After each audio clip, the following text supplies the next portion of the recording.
And then they walked off, and then they were, people were waiting around for them to play an encore, and Ryan walked back out, dug through the cords and beer bottles on the stage, found an acoustic, plugged it in, and played Avenues off Stranger's Almanac. And the whole time I was watching it, that was when I went, oh my God, I completely get it. This guy is a fucking genius, and this is amazing. I can't believe how good this song is. I can't believe that guy is singing this song that he wrote.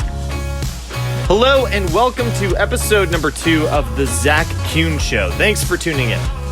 Earlier this year, I was out on the road tour managing an artist in Europe, and having never taken a band overseas before, I knew I would need some advice. So I called up my good friend and tour manager extraordinaire, Thomas O'Keefe. His advice was this: never lose the money.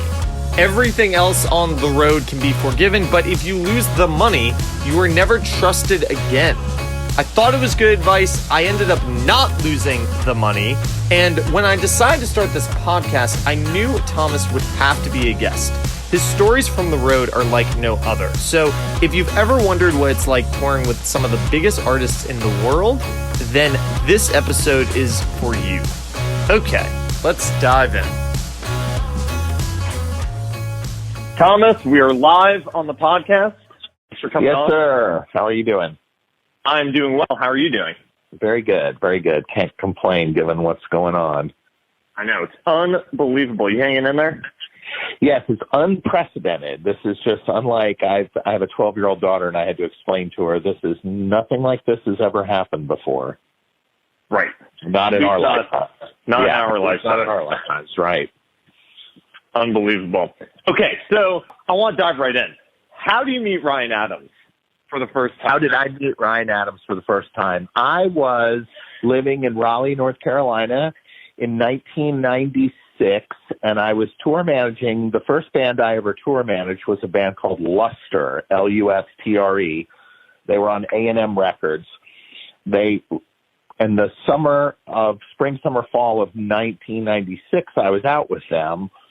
And I was friends with them, and that was my first tour manager job. And at the time, Ryan's first band, Whiskey Town, was in Raleigh as well. So I knew of Ryan, but I had never met him. I'd seen him at the stores. I used to see him at a beer store that we both frequented.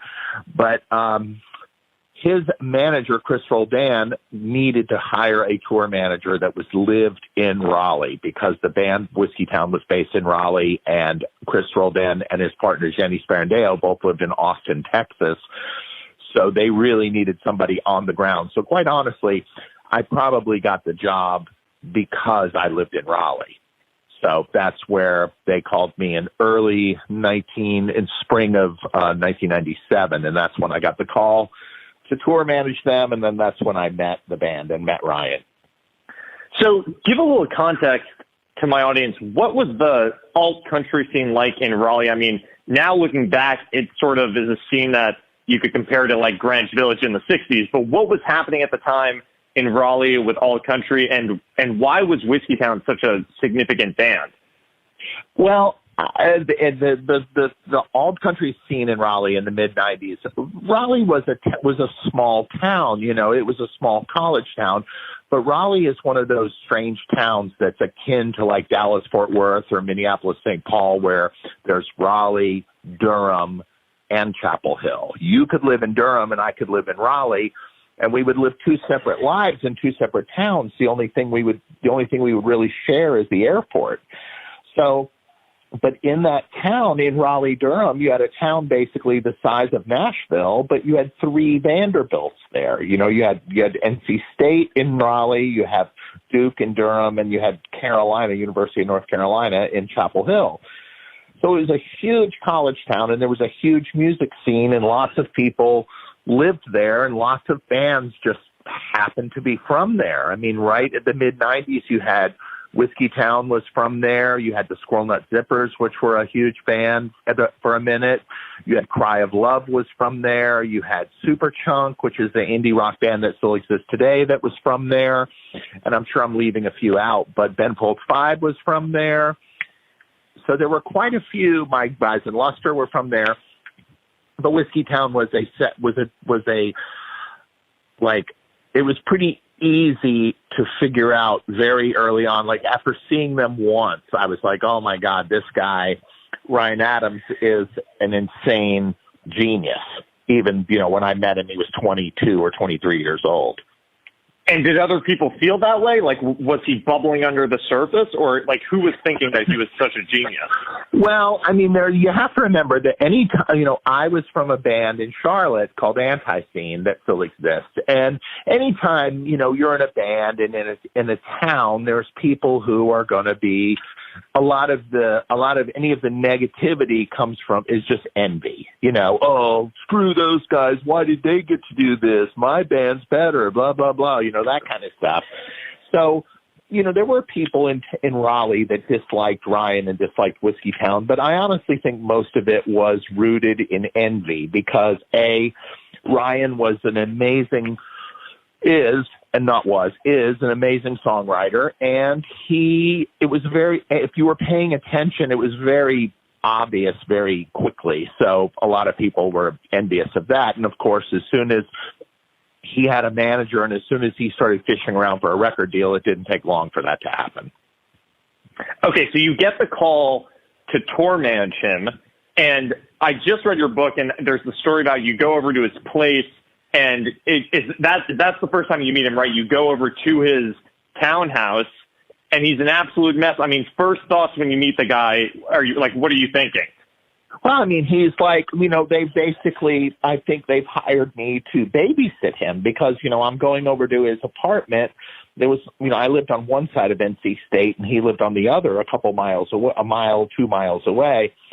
And he was, he's asleep at 3:00 in the afternoon and he's supposed to be getting on a phoner at 3:30 or something like that. And he can't, trying to wake him up. But once I spent any time with him at all, I quickly realized he was a fan of my band as when he was a kid. And he was an absolute student of rock music, through and through. So I immediately realized how smart he was. He's one of the smartest people I've ever met. So you get this gig, you go over to meet him. I'm assuming there were dates on the calendar that you had to be out on the road by a certain time. How do you integrate yourself into the band, and what does the process look like to get the band in shape and to get out to start playing those first dates? Well, we had to do it. I had never seen them before, so I didn't know what I was getting into. So the first round of dates that we just did a couple shows, and it became very apparent to me how green they were and how they didn't have a set list, and they would, this wasn't a situation where I was going into it where I'd seen the band before or I knew of the band. So the first time I saw Whiskey Town was the first show I ever did with them as a tour manager in Illinois somewhere. So, Carbondale, Illinois. So, seeing them the first time, I immediately had a mental list of notes like, you guys need to start having a set list. You need to stop wasting. I mean, they would play a song and they would stop and then they would stand there for 5 minutes trying to figure out what the next song was going to be. So I just immediately just sort of immersed myself into that and just trying to, train them, hey, you really should have a set list. And they, fought me on that tooth and nail. Oh man, we're not like that. I said, well, you love the Rolling Stones. The Rolling Stones have a set list. Sure. The Rolling Stones don't stand there for 5 minutes in between songs, and wasting time. So it was just when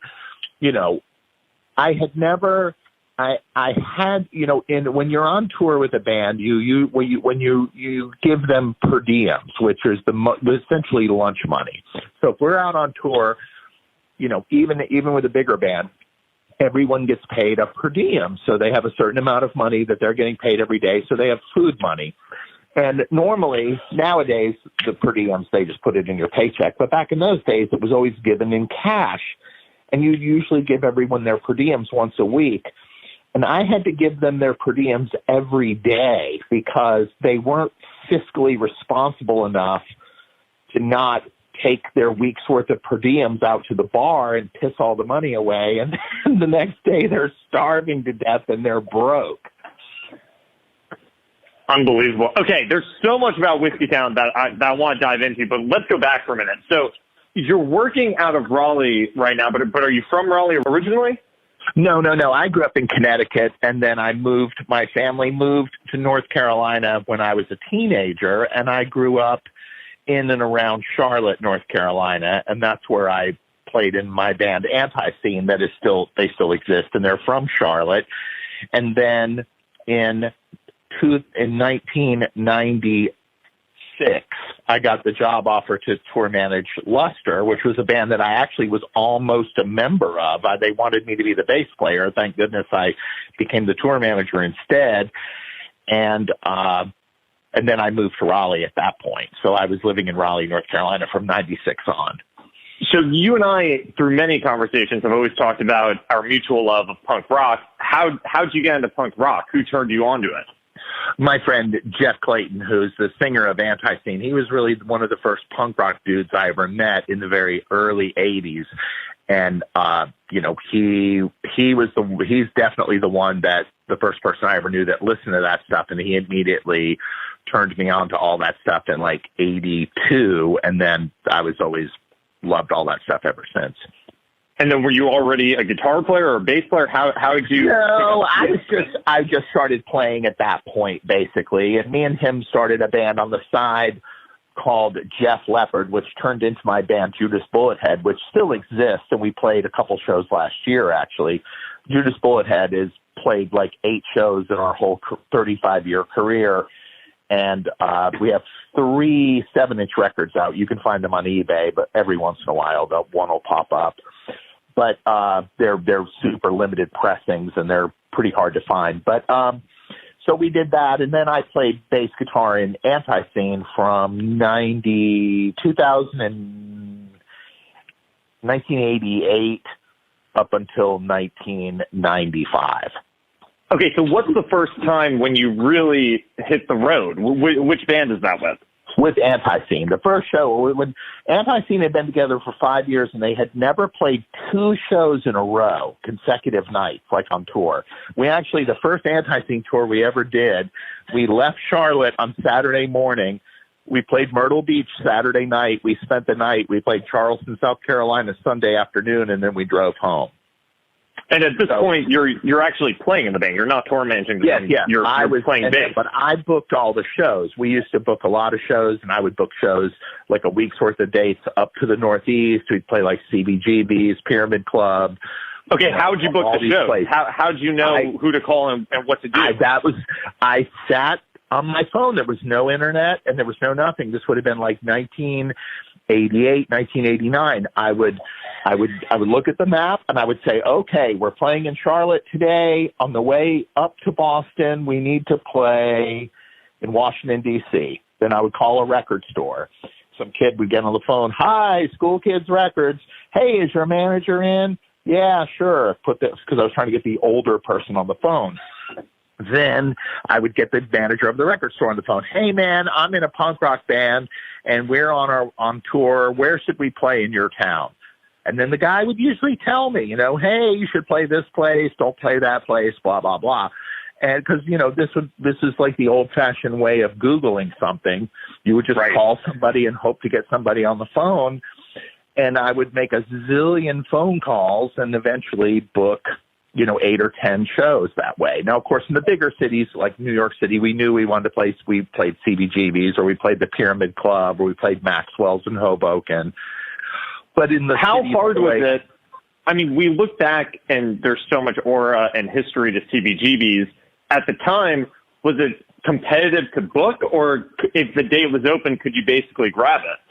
Well, I did have a supreme advantage with that, in that Anti-Scene had put out several records before they ever really, really started venturing out of the Southeast. So when I was the guy calling CBGB's or the Pyramid Club to try to get a show, it was easier for me to get a show because I was referring to a band that they had, in some ways, they had already heard of, versus me and you starting a band from scratch and me going, hey, can we play? You see what I mean? So it was a little bit easier probably because of that, because Anti-Scene had already existed for several years by that point. And, because Anti-Scene started in 1983, but I wasn't really booking our shows out of the Southeast until 88. Okay, so you're playing bass in the band, you're booking the shows, and who was the first act how did you transition from player to tour manager? Well, that was with the band Luster. They wanted me to be the bass player of Luster. The Anti-Scene had come on it. We had just finished a large tour of U.S. and Europe in '95, and we were going to take a break. And our drummer started a band with a friend of mine, and they wanted me to be the bass player. And they're like, we're going to start another band, and play some more shows. And I said, no, I just can't do it. I was working too much. And then they found another bass player. And next thing you know, they were about to get signed. And I was like, oh my God, I blew it. I can't believe it. This band, they wanted me to be the bass player and I couldn't do it. I didn't do it. Now here they are about to get signed. Because keep in mind, this was around 1995. And what had happened was, all the Nirvanas and Pearl Jams and Smashing Pumpkins and those bands got picked up immediately. But then the labels went out and signed the second wave of alternative rock. And most of those bands had just started because alternative rock had kind of just started. So a tremendous amount of those bands that got signed, these labels were just swooping up every band they could find that was slightly alternative rock. And Luster was one of those bands. In fact, Watershed, who is the band that my co-writer of my book, Joe Astrike, was the singer of, his band suffered the same fate. They got signed in around 93, 94, and they had, it's kind of like trying to build a skyscraper with no foundation. It's kind of hard to do if you sign a band from out of the garage. There's no fan base to fall back on if things don't work. So you're on the road with this band, and are you you've never done this before. Did you talk to anyone about what a road manager does? Were you basically living on your street smarts? How did you know how to get the band from point A? Was it purely? What it was that's a very good question. I was doing it the whole time I was in Anti-Scene, and I didn't realize it. I was the tour manager of Anti-Scene when I was playing in Anti-Scene because I was the one who would say, hey, guys, we better leave if we're going to make it to Albuquerque by 6 o'clock. I knew how far we were driving every day. I knew logistically what we had to do, and I always had a keen sense of that. So probably from being the guy that booked all the shows. So quite honestly, the transition from playing bass guitar in a band to being the tour manager was actually quite easy. So before you get the call to go out with Ryan Adams, what was the gig? Were you out with the band tour managing, and now you were going to just transition and start tour managing? I had spent the most of the year from spring to fall of '96 out tour managing Luster. Then they got dropped, and I spent the winter of 1996 delivering pizzas, which is one of my favorite jobs I've ever had because it's pretty great. You get to speed around and smoke cigarettes and listen to the Ramones and get paid $20 an hour because no cops pull you over when you're delivering pizzas. And then I got a job. My second job was tour managing D-Generation, which was one of my still to this day, one of the two favorite bands I've ever worked with. I just absolutely loved that band inside and out. Every day when I was tour managing them, I looked forward to them playing every single day. And I still remain great friends with most of them still to this day. So I did a tour with them, and then when I came home from that tour, that's when I got the call for Whiskey Town. Okay, you're in the early stages of Whiskey Town. You're seeing them play. You go, guys, we need a set list. You're basically putting them through boot camp and getting them into shape.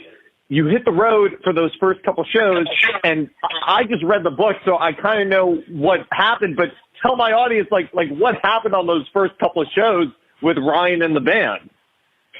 Well, it was just an endless barrage of insanity. It was just an endless, they were just insanely green and insanely incompetent and insanely, he was really good. It was very obvious that he was really good, and he was very insanely talented, more so than perhaps anybody. But they just had no idea what they were doing. We played a show in Toronto, and I remember one of them we were in a van, and I remember one of them lifted the hood. This isn't in the book, but he lifted the hood of the van up and was digging around in the engine department. Oh, we may have lost Thomas. Did we lose Thomas? We may have lost Thomas. Hang on, we're going to get him back. Okay, we're back. So he's digging around in the van. Okay, so we're pulled over. This story is not in the book. You'll have to edit this out. This story is not in the book, but we are we're in Toronto, and one of the band member guys is digging around in the engine compartment of the van we're driving. And I'm like, what are you doing? And he said, well, man, I hid my weed in the windshield. I put my weed in the windshield in a plastic bag and stuck it in the windshield wiper fluid thing container in the front of the car, in the van.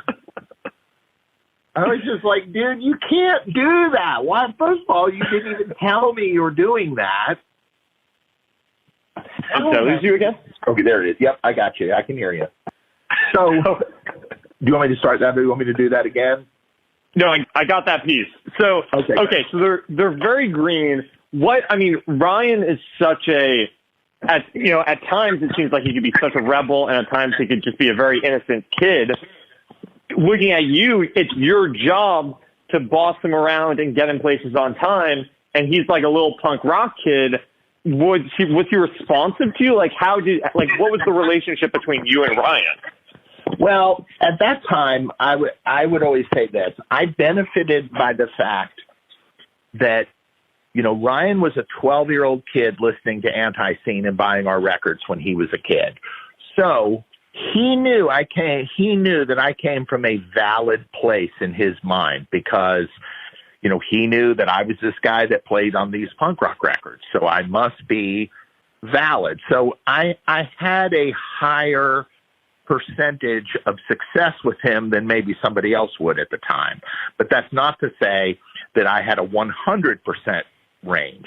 My old theory was this: 80% of the time I could get him to do the right thing. 10% of the time I could cover up whatever mistake he made, and 10% of the time we were fucked.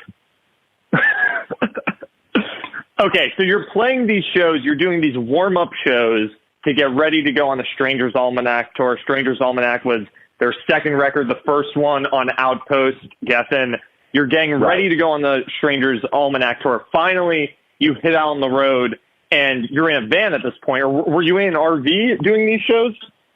No, the first round of dates we did in a van. When we started the Stranger's Almanac tour, which would have been summer of 1997, we actually took an RV out. And it was honestly nearly 20 years before I could actually get back into an RV without having this horrible feeling of dread come over me. It was almost like PTSD or something. If I was at a concert somewhere and they were using an RV as a promoter's office, I would go into the RV and I was like, can we settle outside? I don't want to be in here. It was okay. It messed everybody up.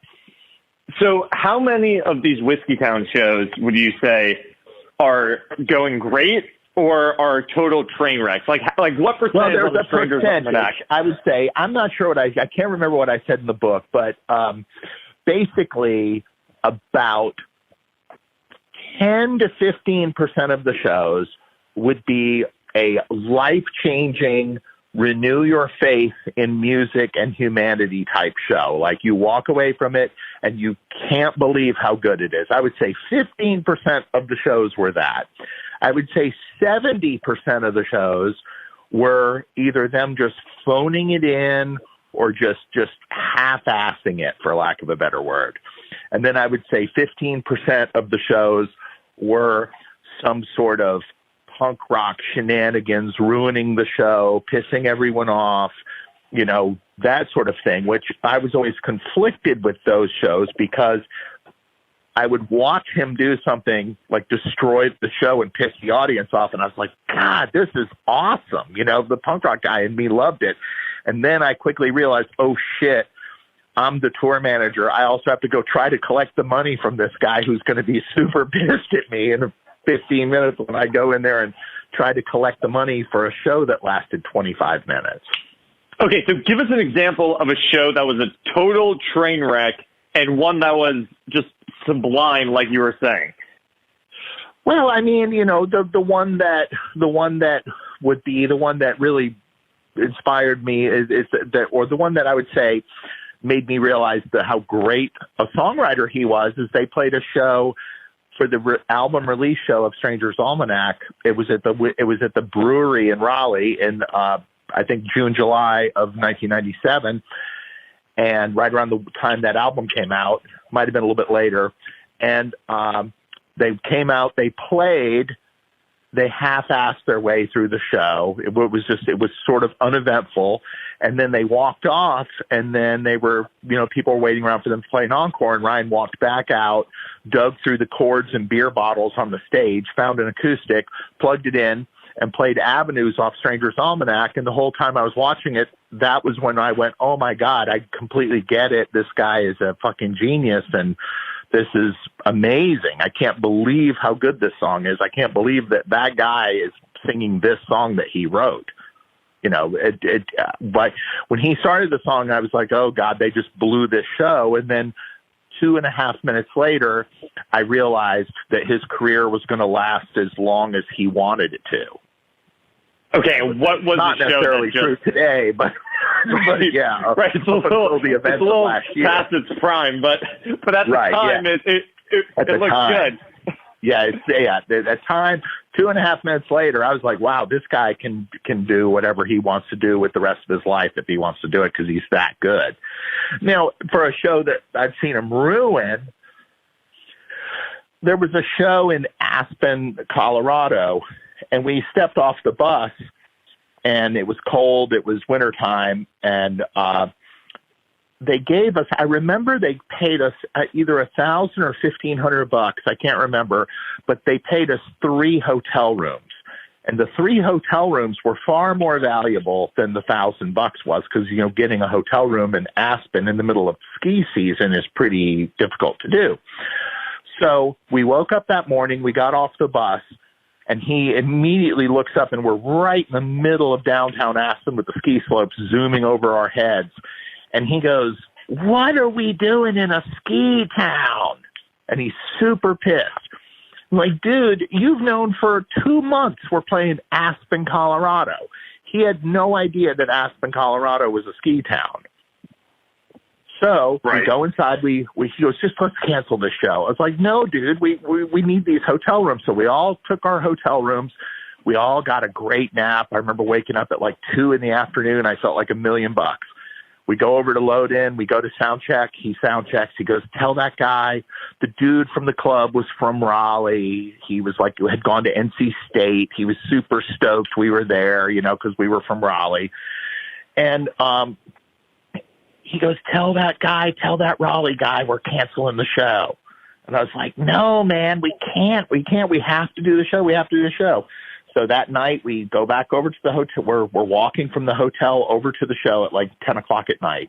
Man, tell that Raleigh guy, cancel the show.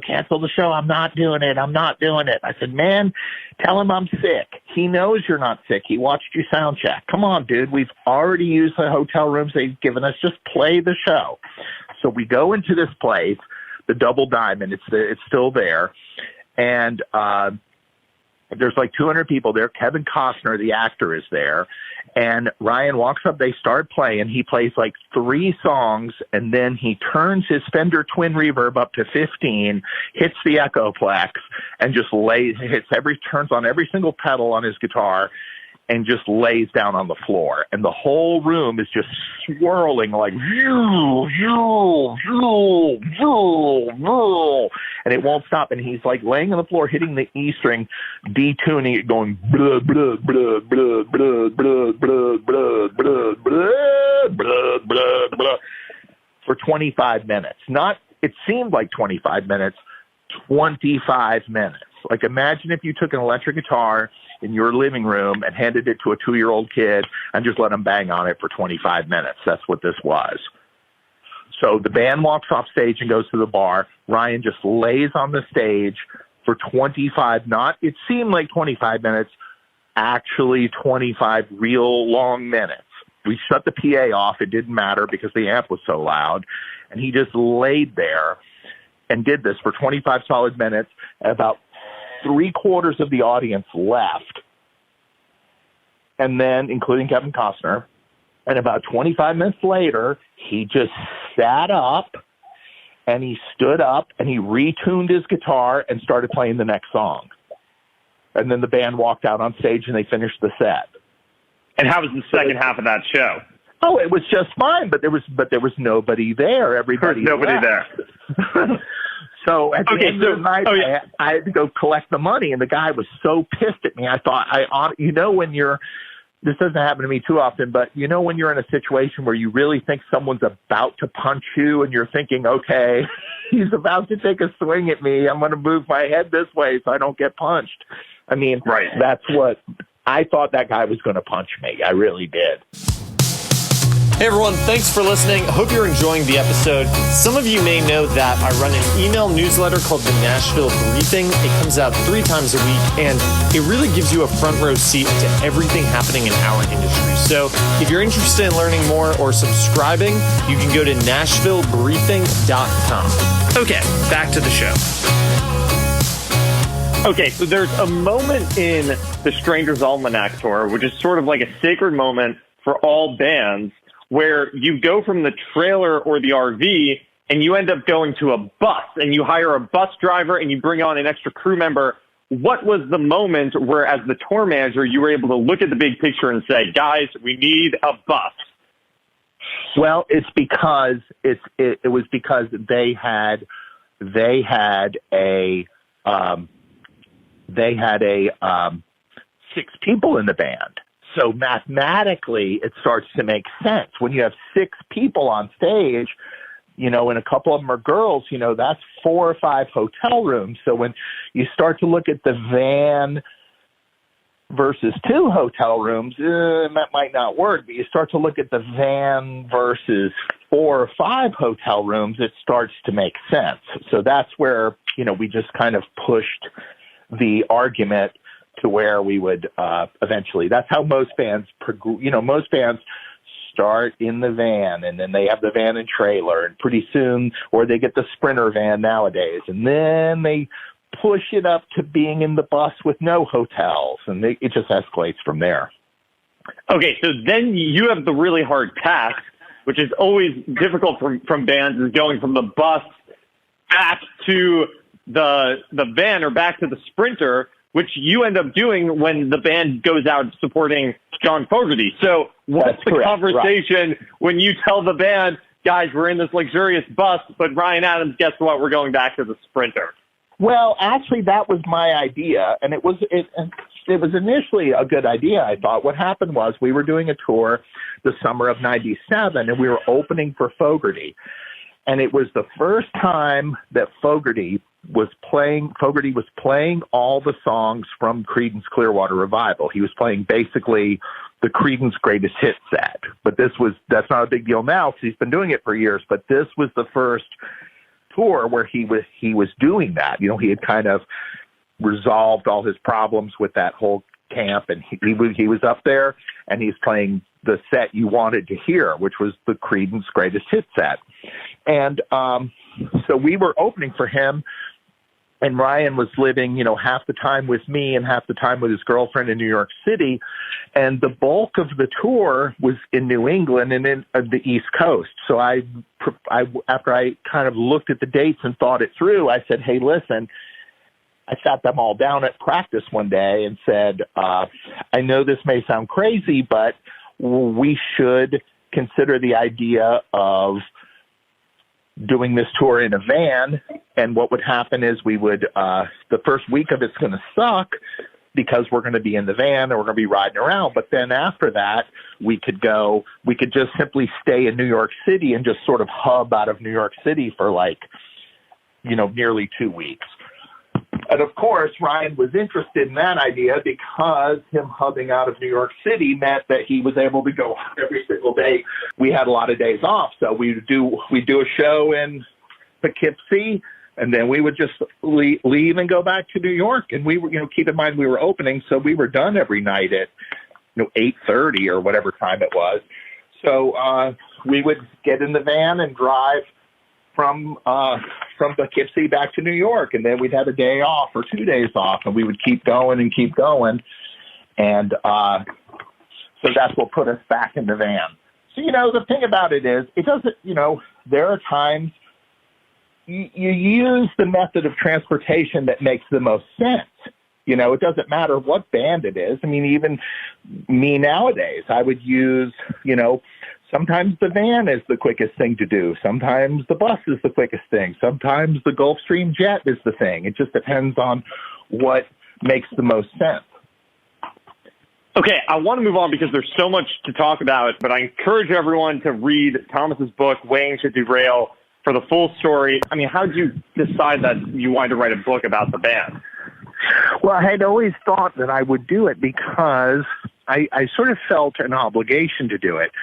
I saw Whiskeytown more times than any human being that ever lived on Earth. That's a simple statistical fact. I saw them 174 times, and I remembered it all. My memory is pretty flawless, not to sound like I'm bragging, but I spoke to all the other, in the process of writing the book, I spoke to all the other ex-members, and none of them remembered anything.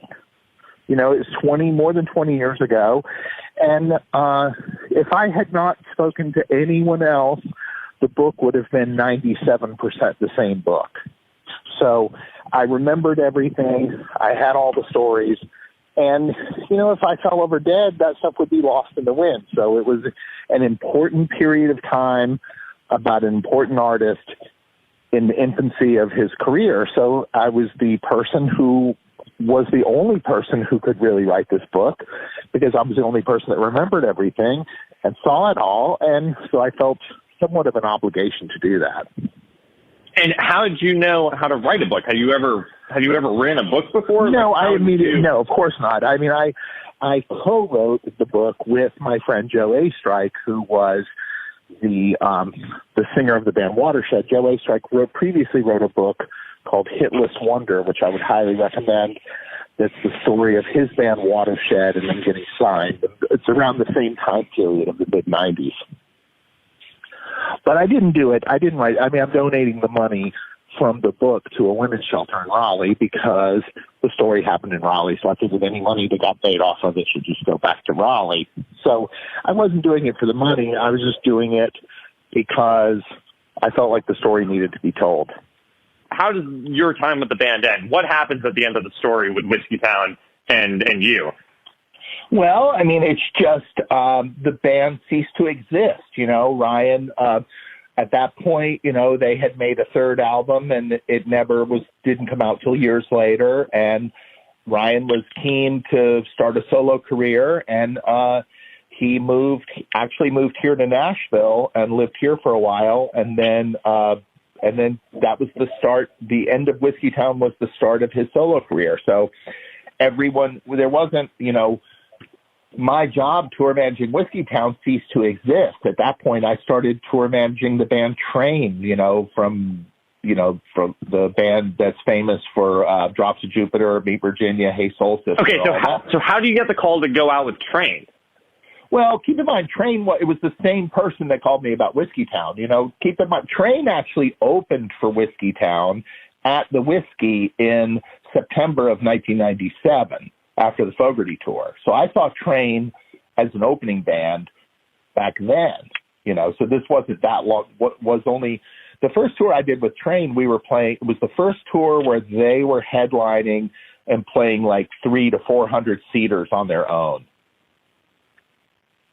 So the Train was the Train that you know now, that's a big, shit band that would play in arenas or sheds. When I started with them in 1999, they were still playing the Exit In. Okay, so at this point, your only major label touring experience is with Whiskey Town, and you've got Ryan Adams, who's a genius, but lunatic.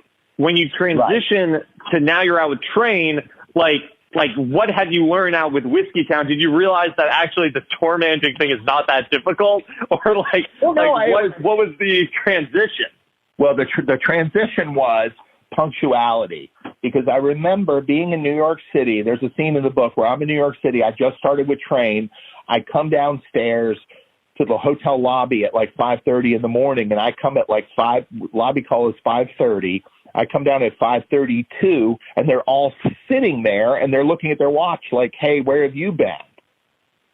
And I was like, the Whiskey Town people, I had to threaten them, physically threaten them to make them wake up in the morning if they had to be up early, and the Train guys, they were very, very, anyone could say what they want to say about that band, but those guys are the hardest working band in the music business, period. That guy can sing every single day. He would do 10 shows in a row so many times you couldn't even count how many times we did it. They were just complete workaholics. If lobby call was 4 a.m., they were in the lobby at 4 a.m. I mean, it's just, they were insanely punctual, insanely on time, and very diligent and just as hardworking as they had to be to make it happen. So that was an insane 180-degree difference. The Train guys were willing. Okay, we're back. Okay. So the Train guys you were talking about. I just said that the difference between the two bands were the Whiskey Town people expected it.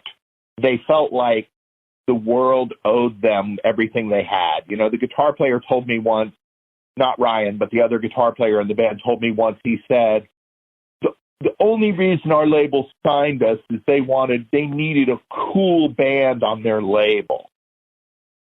And I was like, no, dude, they signed you because they thought they were going to make money selling some of your records. No, they don't need that. I told the president of the record company that, and he spit coffee out of his mouth laughing. They felt like everything was owed to them, and they already earned it. And whereas the Train guys were very down to earth, but insanely hardworking and insanely diligent, and it was all about they were going to do whatever they had to do and work as hard as they had to work. And I still maintain they're one of the hardest working bands in the whole music business today, even today. Okay, so in Whiskey Town, you're playing clubs, you're doing sheds with Fogerty, but you're opening. With Train, you're actually going out and doing bigger and bigger rooms. And I would imagine that as a tour manager, there are new skills you have to learn as you're playing in, these bigger and bigger rooms and venues. And did you get into stadiums or arenas and amphitheaters with Train? Yes, absolutely. But it was a slow build. We did Train. When I started with them in 99, they were playing clubs. We did a bunch of stuff in 2000. Then 2001, Drop to Jupiter was the biggest song. And their previous manager had them out on tour. We were out on tour the summer of 2001, opening for Matchbox 20, playing all the sheds. So that was a good place to be. Maybe not, in hindsight, maybe not the best thing for us to do, but it still was really good. That's where we were, like when 9/11 happened and all that. And then we changed managers and we continued. But Train had 3 albums that sold really well, and then the 4th album kind of stiffed, and then the singer made a solo record, and that really stiffed. So around 2009, when the Save Me San Francisco record was coming out, that was kind of make or break. If had that record not had a hit on it, we probably would be back at the county fair, sort of, and instead it blew up. That was the biggest song on the planet. 2009, 2010, 2011, and it pushed us all the way back to arenas and sheds. Okay, so when you're going into arenas and sheds for the first time, what did you have to learn as a tour manager that was different from doing clubs or supporting a show? Now this is your show, so I'm assuming there's a lot more production and staff to overlook and things like catering. Like what did you have to figure out jumping to that level? Well, you have to have a competent team with you, and no one is as good as, you're only as good as your weakest link kind of thing. At that level, being a tour manager, you have to have a very competent production manager, and you have to have competent production coordinators and people like that, because you can't, if you're a tour manager in a van and trailer and you're playing the exit in, you can do everything. If you're the tour manager of the band playing Bridgestone, you can't do everything. So you have to have some help, and you have to have some competent people on your side. So hiring those competent people becomes an issue. And it actually was tough for me because I had only worked for the same band for so many years that I didn't know a lot of people. I didn't know as many people as I should, given how long I've been doing this. Because when you work for the same band for a long time, you just have the same crew and the same people, and we were never really opening for anybody that much. So it was hiring people at times was, a little bit difficult. We'd hire some good ones, but you'd also accidentally hire some bad ones.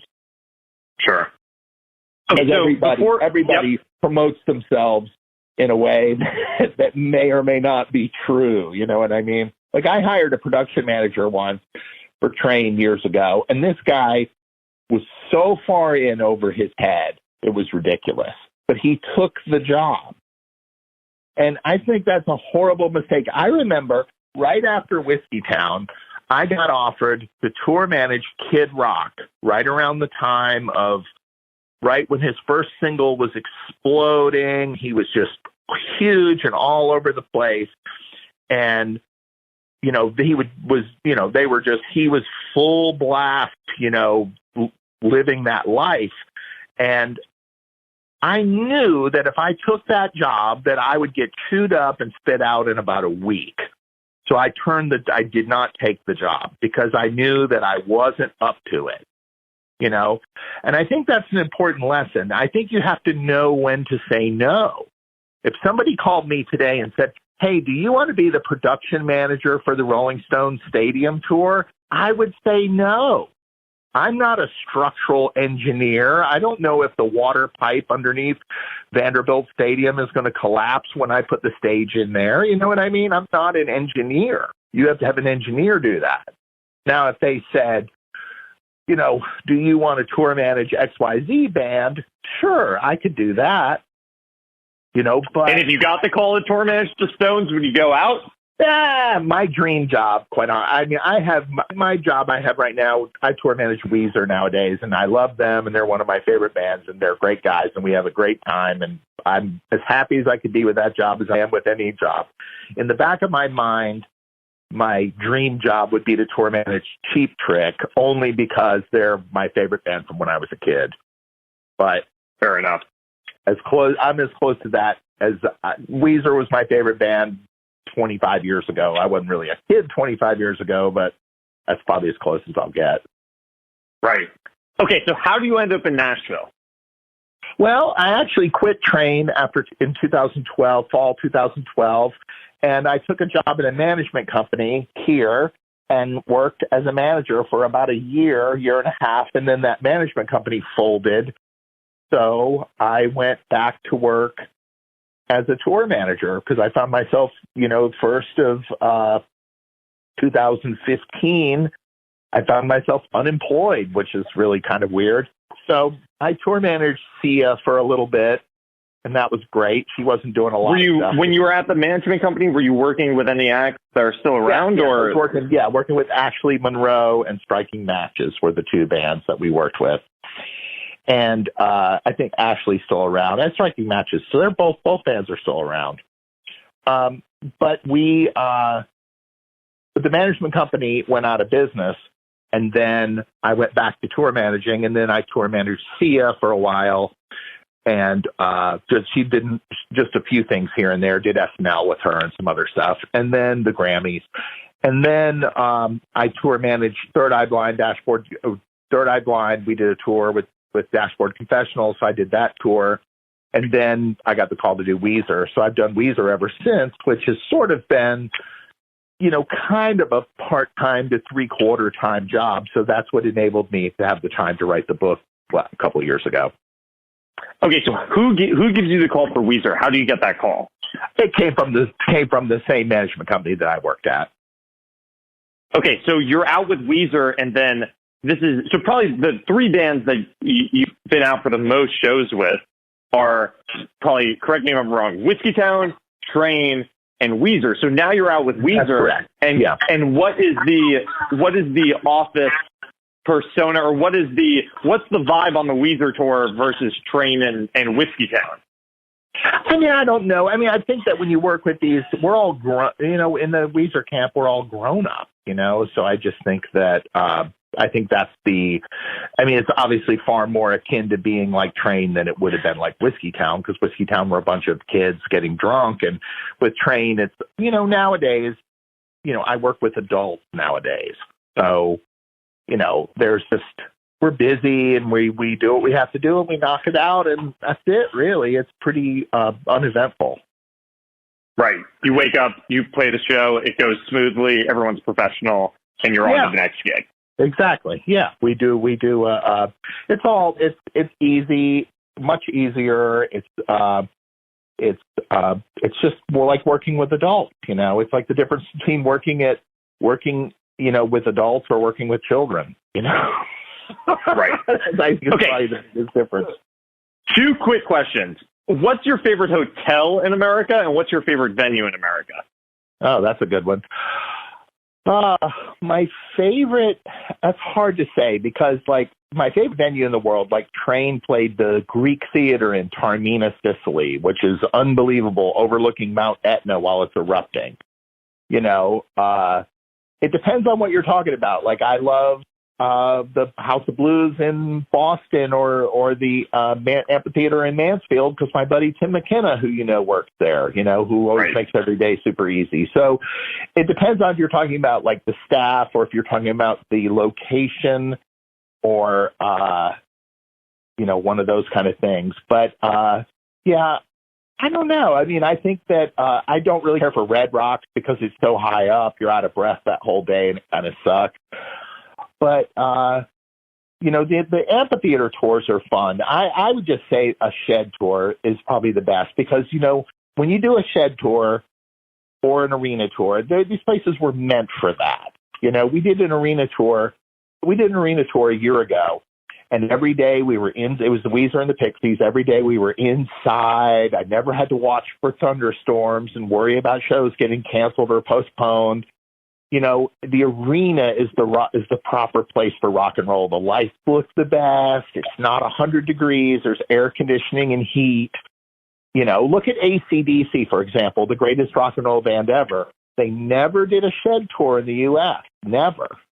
They only play in arenas, because the arena is the pristine location for rock and roll, not a shed. Okay, and best hotel. And it's your best hotel. That's a tough one, too. I was just thinking about that recently. I know I stayed at the Plaza Athénée in Paris.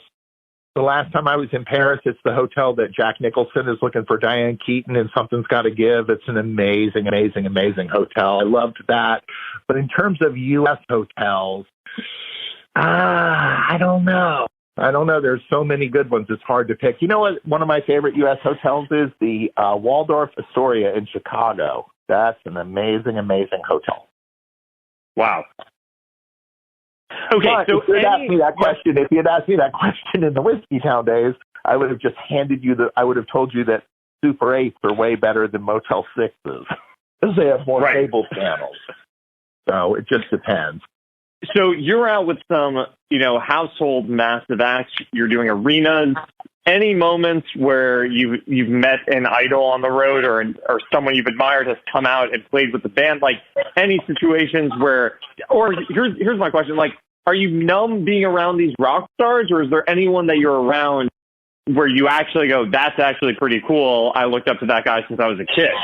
Well, of course. I mean, I remember I was out with Mandy Moore. I did a short tour with Mandy Moore in '99, and it was a coincidence. By crazy coincidence, Ryan Adams was still living at my house in Raleigh while I was out on tour with his future wife, which is an insane coincidence. But I remember being out with Mandy, and we played a show at the LA Forum with opening for the Backstreet Boys or NSYNC, one of the two. I can't remember. I think it was Backstreet Boys. And I walked around the corner, and Gene Simmons from Kiss was standing there, and I was like, oh, my God. You know, I just, like, lost my mind. I could hardly believe it.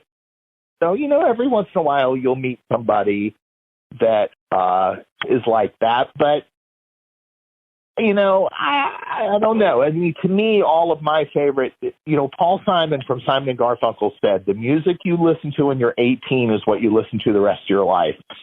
And to me, the rock stars that I look up to from when I was a kid, people like Angus Young or people like Cheap Trick or Kiss or somebody like that, in my mind, those guys are bigger than the people that I might even work with. Like, you know, Weezer is a bigger band than Cheap Trick in the grand scheme of things, you know, in terms of where they play and how many people show up and all that kind of stuff. But in my mind, I can't imagine that that's the case, you know? Right. So I would say I still, if I have any interaction with the people that I like from when I was a kid, that's where I'm probably still, you know, get occasionally, you know, flabbergasted. Is there anything you still want to do? You've been on the road for so long. Do you ever think about anything else that you would want to do at some point, or are you happy being on the road forever? No, I think anytime you're busy doing stuff, you always look to the next thing and look to the next thing.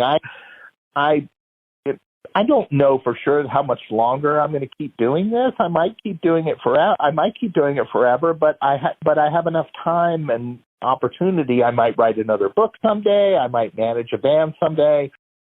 I mean, there's just a zillion different things that you can do. So I'm not going to just do this. I spent the last 3 years doing this and writing a book. So now that the book kind of ran its course, which of course the book was selling fine up until a year ago when all that stuff came out. And then it stopped selling. And also the any proceeds I get from the book are going to a charity in Raleigh. I had already determined that before that mess happened. But I don't know. I would imagine that I will definitely, I'm in the process of figuring out what the other thing I'm going to do besides this is. Any great stories that we've missed or anything that we haven't touched on that you feel we should mention?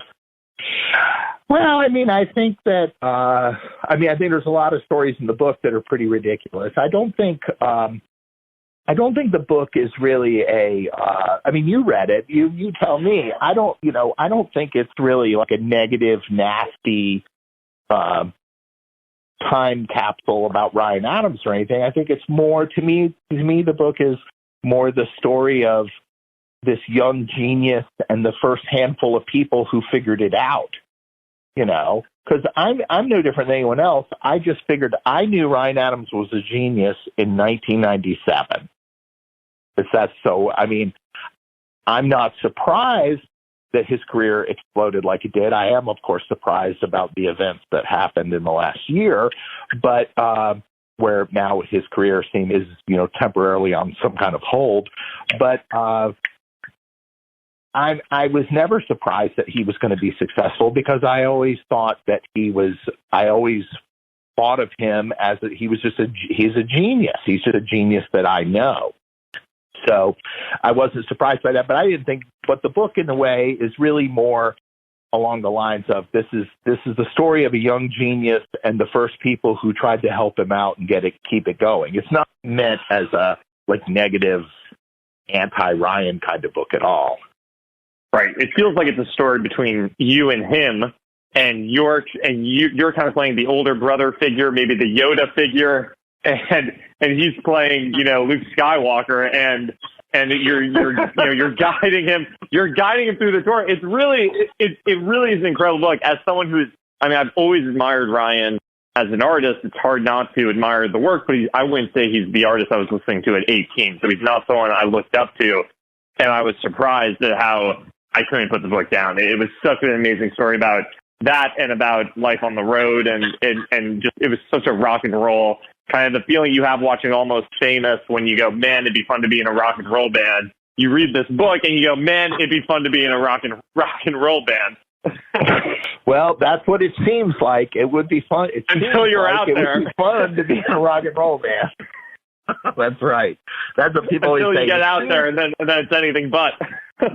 Yeah, well, people say to me, it seems like you have a really cool job. And I was like, yep, you're exactly right. It seems like I really have a cool job. I mean, I'm not complaining. I wouldn't change anything. There's people, Bill Gates will find something to complain about today. It's just every job has a plus side and a downside. When I was getting out of my car at the Raleigh airport in 2010 and my 3-year-old daughter was screaming because I was going to be gone for 2 months, and I could hear her screaming as my wife drove her car away after dropping me off at the departures area.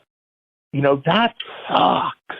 You know what I mean? That is a sound that you don't. Oh, did we lose you again? Okay, we're back. So okay. you were saying how you're yeah.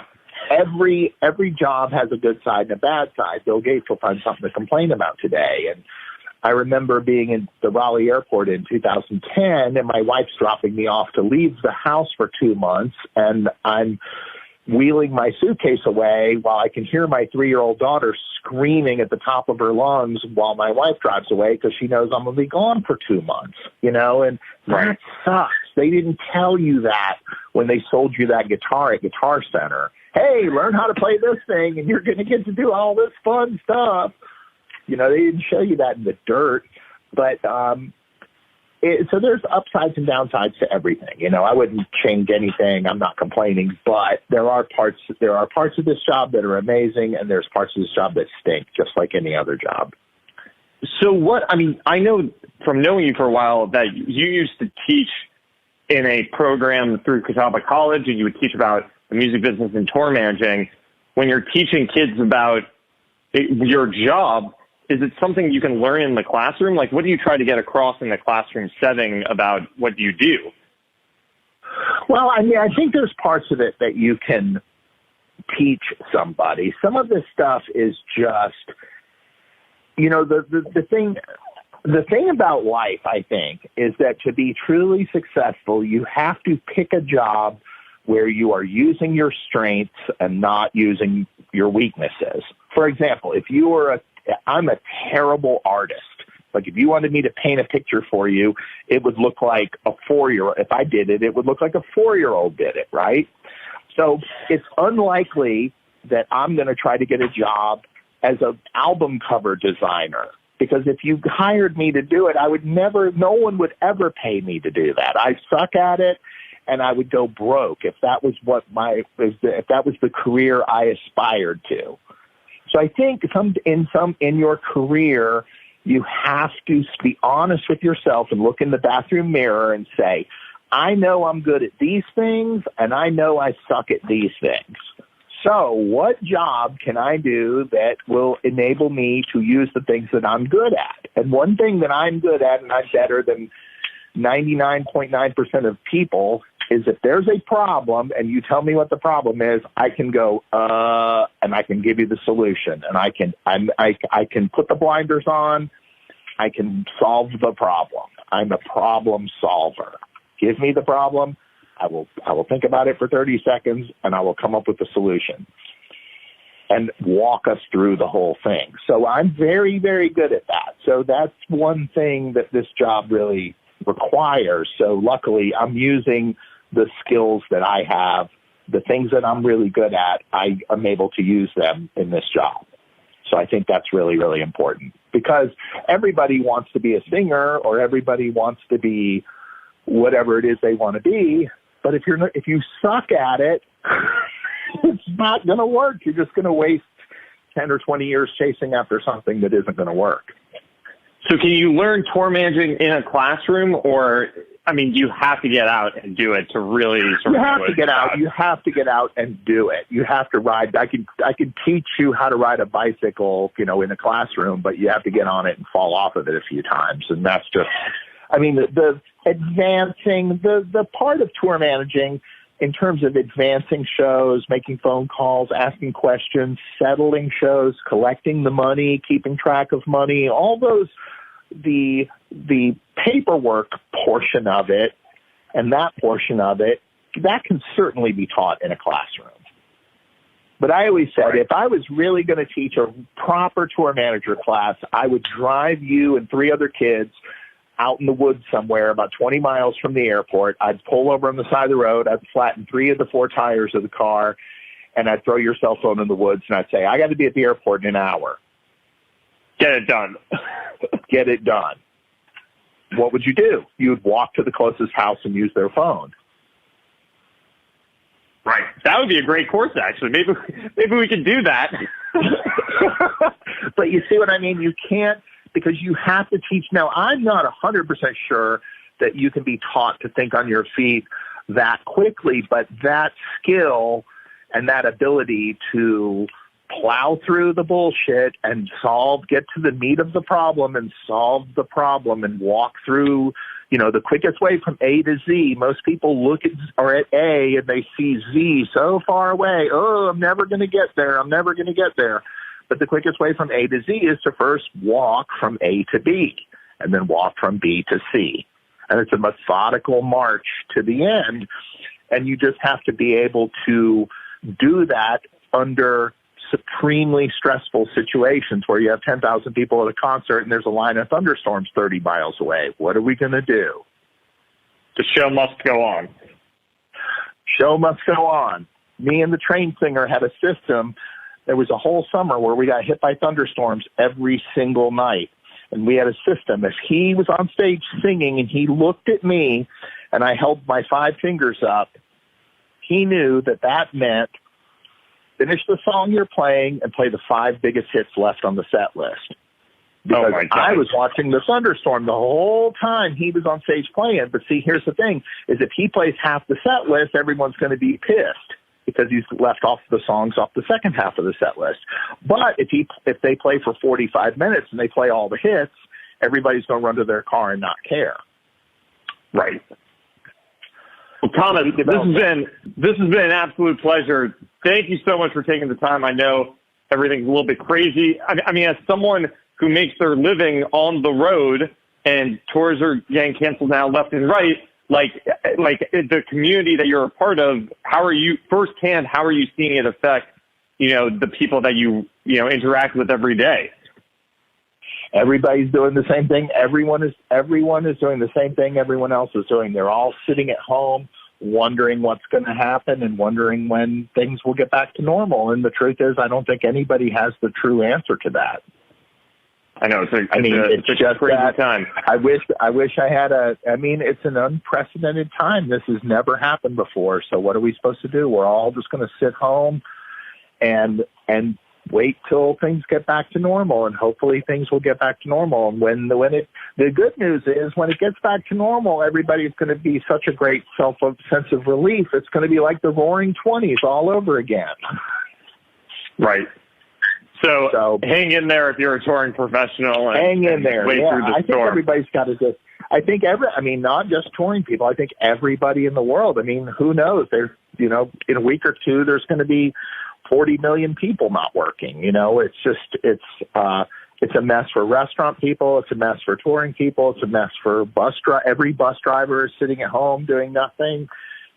All of our vendors are sitting home with nothing going on. I mean, it's the whole world's just kind of stopped.